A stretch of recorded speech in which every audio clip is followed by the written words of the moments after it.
All right, ladies and gentlemen, and welcome to the first ever episode of, well, I guess we should call this NGS class review. You know, keeping it simple and all that jazz. As you know, I'm your host and sometimes referee Zach Stat Pierce, and although I don't think I need to referee anything in particular this time, and I'm just here to let you guys know, / show you guys point blank what it's going to be like in this game, playing Hunter. In case you're wondering, no, the format will not be identical to what you saw / perceived in PSO2 regular, due to the systems not being a one-to-one adaptation. And even though they're not a one-to-one adaptation, there's no plans to make everything exactly one-to-one. I don't think skill rings are going to be coming back anytime soon. And, well, my mag pretty much doesn't change. It just kind of stays looking like that thing from the first Gundam series. I forget what it was called. But yeah, that thing. But I digress. Just so we're clear, there will be timestamps, but I'm just going to give you the general order of stuff. A brief look at the skill tree. Possible things to mention from the skill tree. Weapon-related things. And then after weapon-related things, as you know, always comes weapon-based cons. Then after that, I'm going to introduce, well, synergy concepts. Or however I'm going to title this when we go across the video. But I think synergy concepts is going to be pretty good now. I don't think the editor's going to have a problem with that. And of course, I'll be going over some technical stuff or combo related things that you may or may not need to know regarding your class. Alright, so let's get into it. On to the skill tree. This is crochet. At least I think that's how you say that. We all know how weird names get when it comes to PSO2 for NPCs. So yeah, crochet or croquet is going to be your main person who deals with anything relating to your skill trees, whether it's from your loadouts or learning skills or changing classes.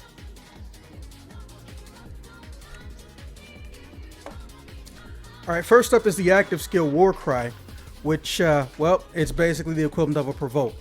You're going to get attention from nearby enemies, however, the exact distance is never told to the player. Hunter's physique, which carries over, like many other things you're going to see on this tree do in the top levels at least, works pretty much exactly the same as it did in PSO2 regular, which is reduction of damage taken and stops you from being launched or knocked back by enemy attacks. Oh yeah, no, it doesn't really go to 10 levels, which, yay, I'm happy about that. Caps out at 5.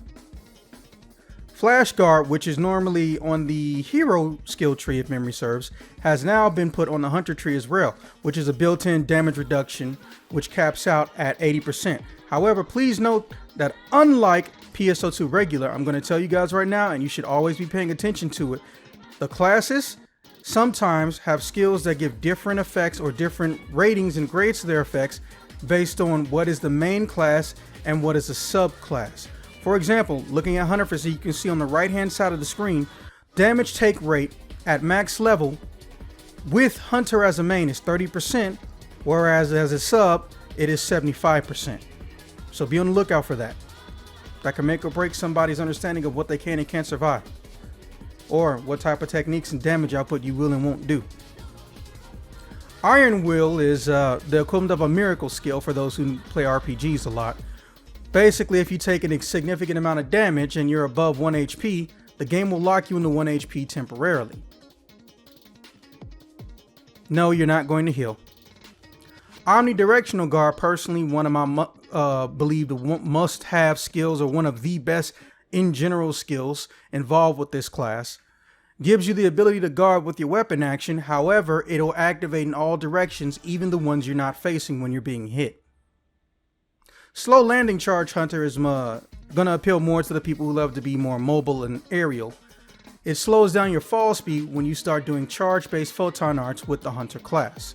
There's gonna be something like this pretty much on every single class in the game, so yeah, get used to seeing this.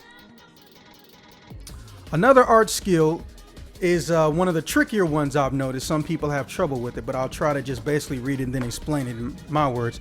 After using different photon arts with the same weapon, your next normal attack will change at the 4th step. If the combo has fewer than 4 steps, it will change at the final step. So, what this means is, after you use 2 photon arts that aren't the same, no matter what they are, as long as you use 2 photon arts on the Hunter class, on the same weapon that are not the same Photon art. If you go back into your normal attacks, your character would do the finisher or final section of their moves. So if I do charged uppercut photon art, which name isn't directly in front of me, which is why I'm not giving to you, but the editor will fix it or I'll show you later in the game.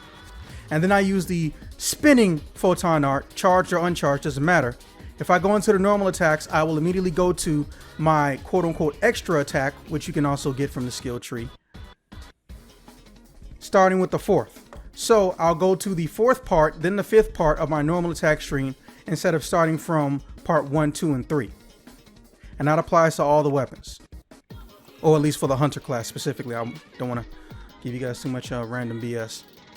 Same art skill. After using the same photon art with the same weapon, your next normal attack will change at the third step. This is basically the opposite of another art skip. So this one, you can use 2 photon arts that are identical, and then you immediately go hit the normal attack buttons, and you will start from the ending of the combo, which is attack 4 and attack 5 or attack 5. Sword guard counter is, I know I shouldn't say, I know I like to tell you guys, I don't want to tell you what to and what not to get in your tree. I believe there are in fact no-brainers, but I really want you guys to strongly consider getting this for your tree because it is so fun. Because once you get sword guard counter, you go into sword guard counter plus. Performing a sword guard and following it with a normal attack will unleash an additional attack. But that additional attack does high damage.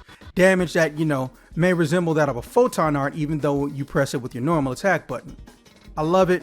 It's just fun to watch and it's fun to do. Now, wired anchor advance has some benefits, but also it can hurt you as well. Wired anchor advance is a weapon action skill or a weapon action ability / photon art, depending on how you look at it. It's a very unique situation. Because it's not on your weapon palette, it's not on your hotkey palette, but it does an altered function and it does do damage, but it's through the use of the weapon action button. So it's a weapon action attack, weapon action skill, photon art, you decide. But bottom line, it's a weapon I'll call it weapon action function for the time being because WAF just sounds like fun to say and it's like some Waluigi shit. WAF! I'm probably gonna ask the editor to cut out that WAF shit. And I did it twice. Anyways, so with wired anchor advance, your direction alters what your character does once you grab an enemy with the wired lance, courtesy of the weapon action. Holding forward makes you do a, lunging kick directly into your enemy. However, please keep in mind, you are not invulnerable during this time period.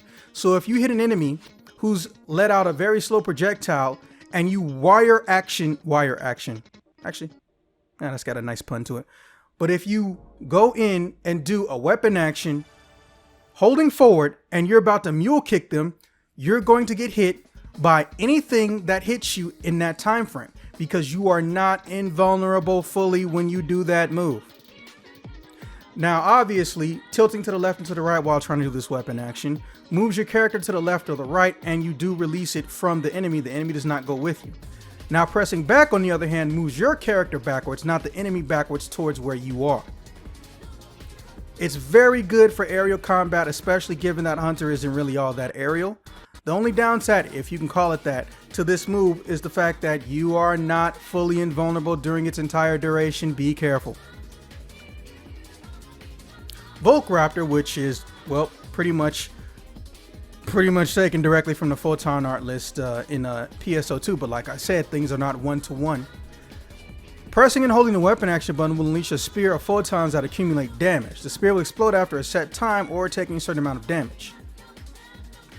So literally, it's a charge mine. You stick the mine in something, you let it blow up naturally, or you build it up until it blows up by itself because it can't contain all that girthy, thick Hunter energy. Hunter is big PP. And having a big PP list also helps you do things. And before anyone tries to make that a dick joke, reminder, the stamina / energy gauge for the use of photon arts as well as Tekuniku magic in this game is called photon points. So when you hear me say small PP and big PP, I'm not referencing that guy who plays the bass that slaps. I'm referencing your actual stamina / photon point gauge. Okay? Just want to get that out the way. Moving further down the Partizan side of things. Okay, so this I want to call a after action skill. And I'm going to tell you exactly why. During the use of any photon art, with assault charge unlocked, you hold down the weapon action button after the maneuver is over, and your character will go into a stance, and if you release the button, they will thrust towards an enemy. Again, not invulnerable while you're holding that charge. I just want that clarified. The assault charge is basically a post attack, or it is an after action that can only be done once you've utilized a photon art. Remember that. It only shows up once you've utilized the photon art. Now, Assault Charge Avenger applies the same effects as Avenger. Assault Charge Avenger, after activating Hunter Arts Avenger, performing an assault charge with the photon art will increase its potency. So yeah, in case you're wondering, that's over here.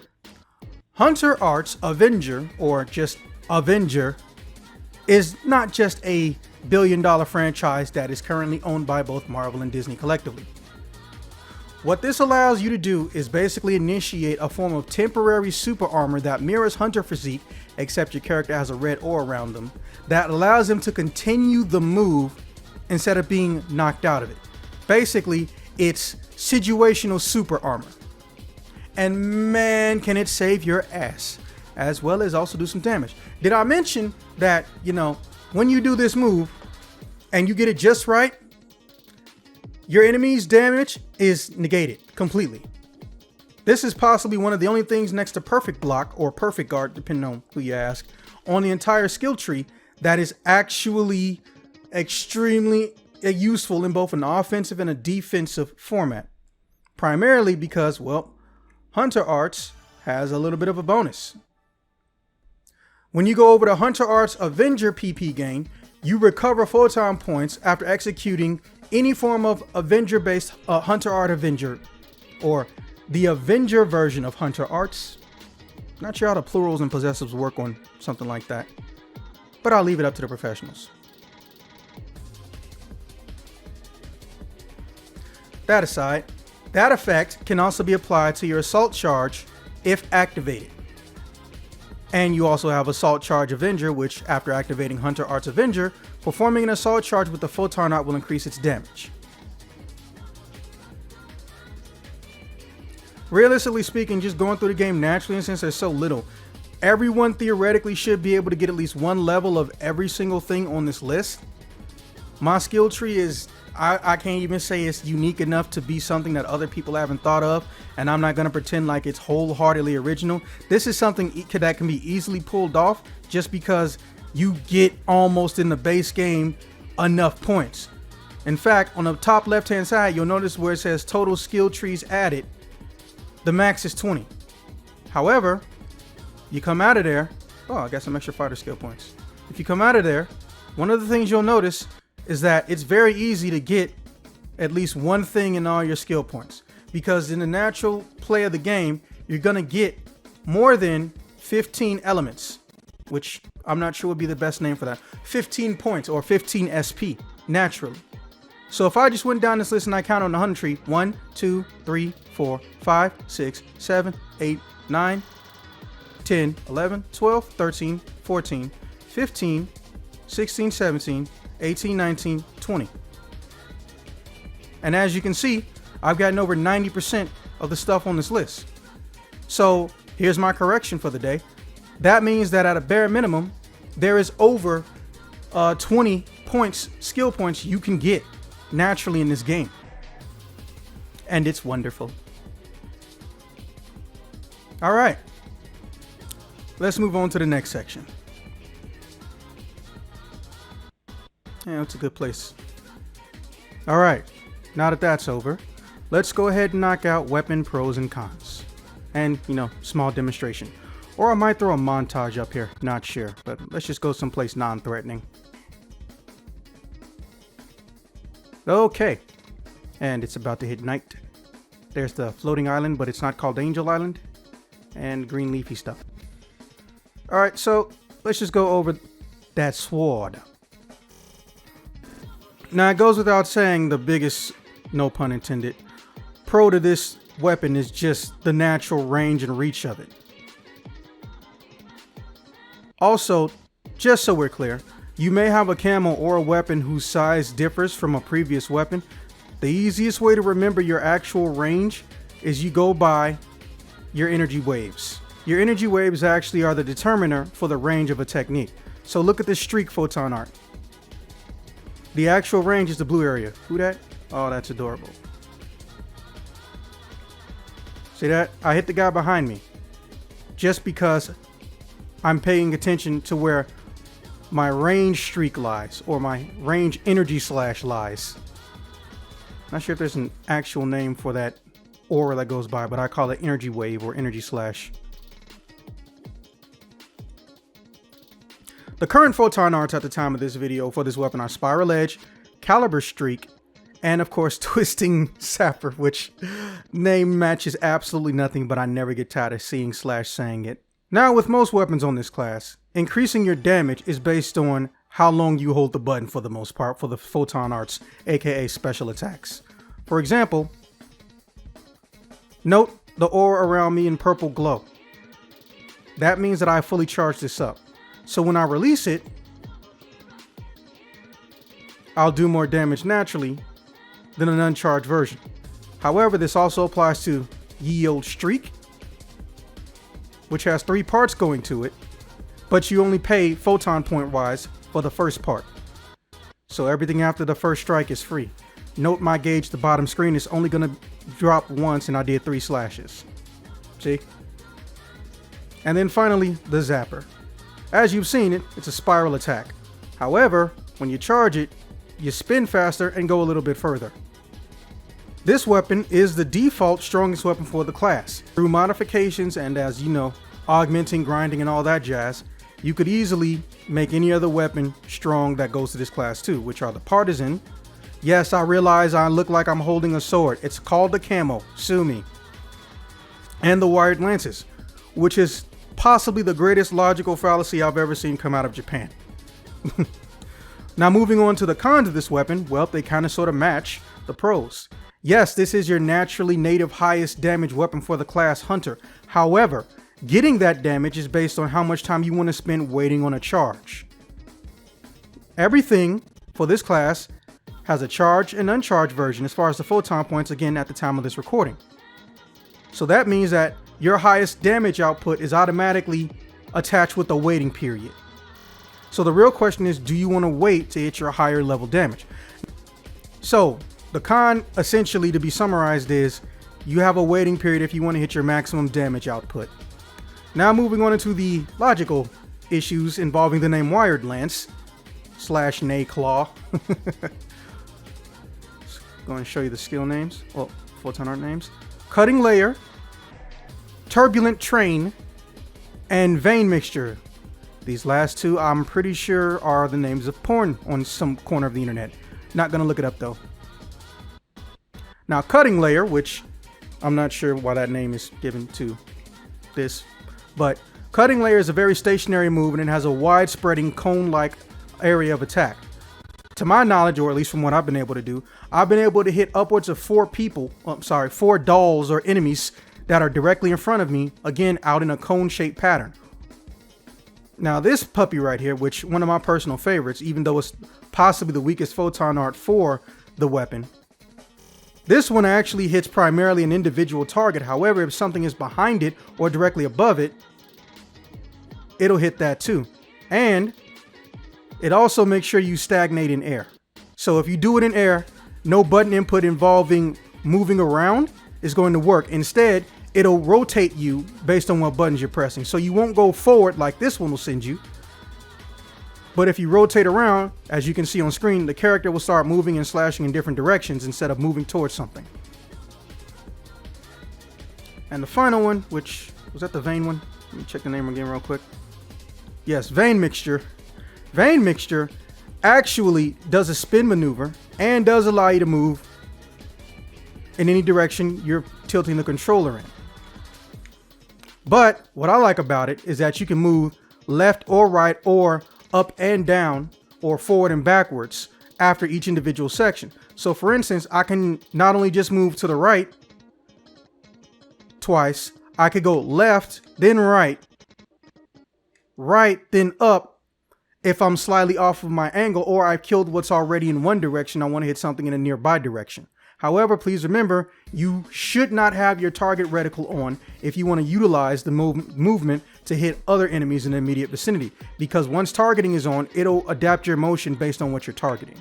Now, obviously, and it's a beautiful pro, the range you hit at is mid-range by default, and no matter what move it is, everything you do is designed to hit upwards of 3 enemies at a minimum if they're close enough to you.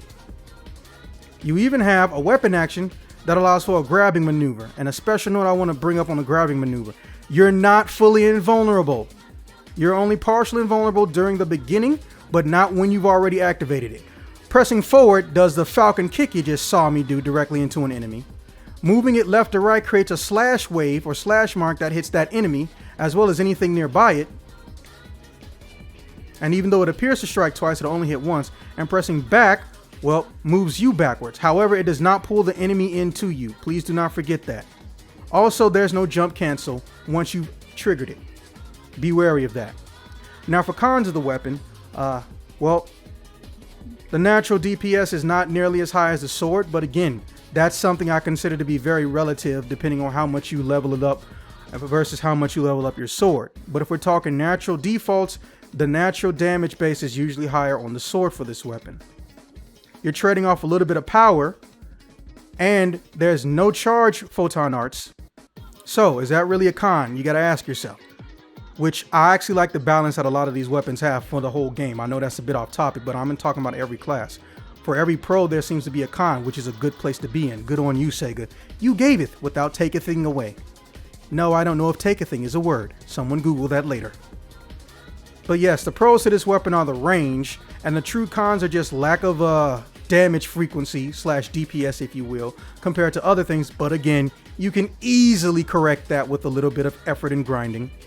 And also, you have a grappling hook that allows you to hit enemies or target areas that you normally wouldn't be able to reach. Imagine being a hunter and you know your best weapon is your sword, but you can't hit the weak point of an enemy because there are 3 double jumps or 4 double jumps high on the screen. What do? You target that weak point, your weapon action grapple hook it, and you hook shot over there like your name is Link in Zelda 64, and you switch to the sword and boom, now you're hitting it. I love it more just because it has extra utility other than I can do damage from a distance. Not that that's a bad, ability / utility. Moving on to Partizan, again, yes, it's a sword, but camos do what camos do. The Partizan is what I like to call the Swiss Army knife for the hunter. Cleaving Scythe, Thrusting Javelin, and Fatal Tornado. Cleaving Scythe being currently, at least, the only built-in charge move natively, does one maneuver with the giant slash. However, you can cancel that after you initiate the slash, but you will not receive the extra damage buff that comes with the slash somehow exploding by your pose, which has no logical explanation, but hey, I'm not complaining, it looks cool. Now for your thrusting maneuver, if you pay attention to the bottom left-hand corner of the screen, as you can see, it's eating up my photon points. But if I release the button, I get the only projectile that a hunter has, or actually the second of only 2. Also, both projectiles are specifically on this weapon. When the weapon action button is held down, and of course you've invested the points in it from your skill tree, you get a special stab maneuver, which for those who play Devil May Cry, you may recognize its appearance to look like a mirage blade. You get a blue energy blade that'll stab into an enemy, and it'll detonate over time or through continuous damage being given to the little marker or tag, if you will. It'll detonate once it reaches a certain level of damage, creating secondary damage to an enemy. However, if you also do a photon art, you can activate a weapon action photon art or photon art weapon action or WAP. I don't know what the proper name for this is going to be. Yes, I love puns, but time and a place. So, this particular thrusting stab can be done at the end of every photon art, as we learned from the skill tree previously. So, Please keep in mind though, it is not a free maneuver like with the grappling hook option on the wired lance. Once it's activated, it takes 10 photon points, as you can see on the bottom of my screen. But you can be knocked out of it. There is no super armor on this move until unleashing with the Avenger, as we know. For those wondering what Avenger looks like, it's going to be a red aura once you've initiated, or I'm sorry, once you've unleashed a photon arc maneuver. And I'm going to give you a quick demonstration so you guys can know what it looks like. Somebody hit me. Come on, guy, do something. There you go. Now I'm gonna show you that one because I'm not here to fight this guy right now. Don't worry, I'll come back and kick his ass when this is over. Now for this photon arc, it also has a charge element to it. When this move is charged up, it adds a horizontal and vertical slash after its first spin. And I do believe once those spins come out, you are temporarily invulnerable. I'm not sure on the iframes on that. Don't quote me on that also. Hell, they may patch it out later. But when you utilize its normal version, it only creates a double blade spin from both sides of the character.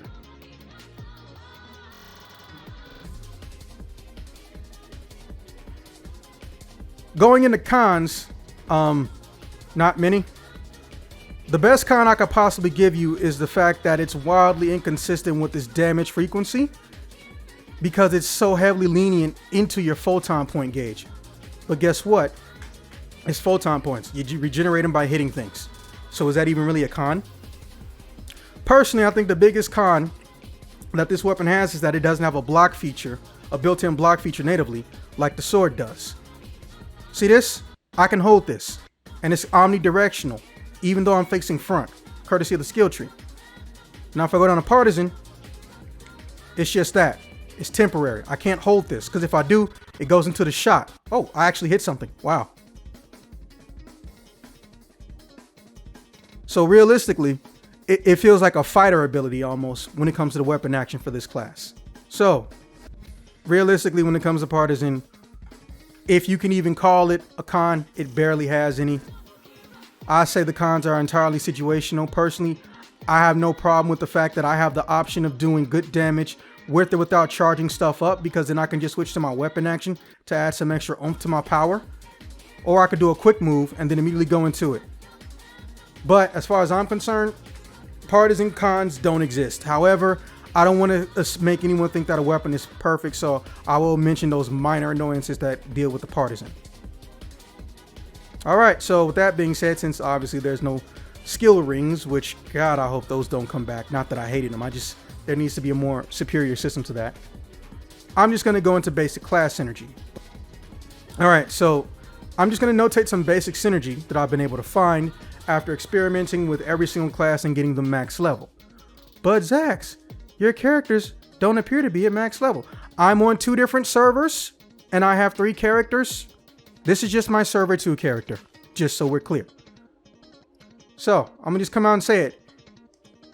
Force is a godsend, especially since now in this game you have the ability to utilize every single weapon for your class without needing to have it be specifically for a class and subclass mix together. That means that you have full range of access to the maximum level and full capacity of your current magical technique related things. That being said, yes, I will acknowledge that the skill tree in particular for the Force primarily leans towards all the cool stuff being when a Force is the main class or you're utilizing a Force weapon. In fact, just so we're clear, unlike previous games in the Phantasy Star series, you cannot use any magic or techniques if you're not holding a magic/technique based weapon. So that means it doesn't matter what you have on your palette, your hotkeys, nothing. If you do not have a rod, a wand, or Eyonex, aka talisman, currently being equipped, those spells are not going to be used. At least none that I can find. So please keep that in mind. But some of the big boys like Photon Flare, Technique Charge, Photon Point, Well Up. Why didn't they just call it Technique Charge Plus or something? Rest of Field Force. Oh yeah. Maintain PP gain. That's what it is. These need you to either have a rod or they need Force to be the main class. I know what you're thinking. That's not that big of a trade-off. It's not. That's why I love it. Everything relating to the talisman, you can still do. No harm, no foul. But there's a lot of stuff that's exclusive to only having a rod or force being your main class. I would say at a rough estimate, I'm bad at math, so don't quote me on this, 30 to 40% of the skills that you have in the skill tree for force, if it's a subclass, they're gone unless you're holding a rod. Then it goes down to like 20% of them, maybe 10%. But again, this is your subclass. So the real reason you're going to be using this class is because you want to put enemies in a stun condition you normally can't do with Hunter. So if I got Bard and I'm fighting a doll, and it's the tall doll with the sword. Now, I already know if I can get it to stun or be kneeled down, I can hit it with some of my hardest maneuvers as a Hunter. Well, what's the easiest and possibly fastest way for me to do that? I got Force as my sub. I'm going to keep hitting that thing with Bard until I blot it. And yes, that's actually a thing. It's called Barter Blot. And when that kicks in and when that happens, I'm going to go over there while it's frozen. You could even see it in some of my old gameplay footage. One of my favorite tactics is to literally stun or elemental stun, they call it down, an enemy. And then once it's frozen, burning, electrocuted, what have you, I go hit it with the moves that are extremely hard to catch a boss with or do a high level of damage and are extremely hard to catch a boss with. So I can honestly recommend Force and Tekker as some of the best synergies right now. That does not mean that Fighter, Ranger, and Gunner are terrible additions to have as your sub. Again, I'm not here to teach you. I'm just telling you what I've been able to pick up for easy synergy. And right now, it's Force and it's Tekker. Because you get the best of two different worlds. You get the ability to more easily stun and freeze and stop enemy movement to do stronger moves instead of risking standing still with the Hunter and doing something like a fully charged streak. And the best part, you can initiate Hunter Physique while you're still holding a magic weapon. So imagine not only you got charge armor, you got charging, and you can regain your photon points while you're charging, but you also on top of it can activate Hunter Physique so you don't get knocked back. And I love it. I really do. Would I like the ability to, do rest of field heal? Absolutely. But hey, it's a small trade-off. Not to mention, let's not forget, you can also reverse these. Whoa, what the fuck? How am I moving right now? Is this a glitch? In summary, Hunter's a great class for if you want a very in the middle, down the road pace of battle. If you want to be able to easily defend yourself, most of your weapon actions help you get away from or mitigate damage. Your strongest weapons and your strongest moves usually have a charge or they have a slow version of it, but you're not obligated to use them in their slow format. You will sacrifice a little bit of damage. Holy shit, this is hilarious. So who would I recommend this class for? Everyone. Beginners, experts, and advanced players, or people who even came over from previous versions of Phantasy Star and didn't like Hunter, you may actually like it now. I'm not gonna lie. Hunter as a main class whittled in popularity over on the Japanese server over time just because new classes were more interesting, but it became one of the go-to subclasses for a lot of people. When those new Photon arts for Hunter come out, more than likely I'll be back because this class is actually fun and entertaining, and I hope you guys enjoyed as much as I did. With that being said, I'm going to see you guys when I see you guys. Mega Man X Warp Sound. Rawr. The fuck was that? Sound like some Luigi. Rawr. Shit. Gonna have the editor take that out. Rawr. I even fucking like Waluigi. Then again, I don't really like when any character's taller than me.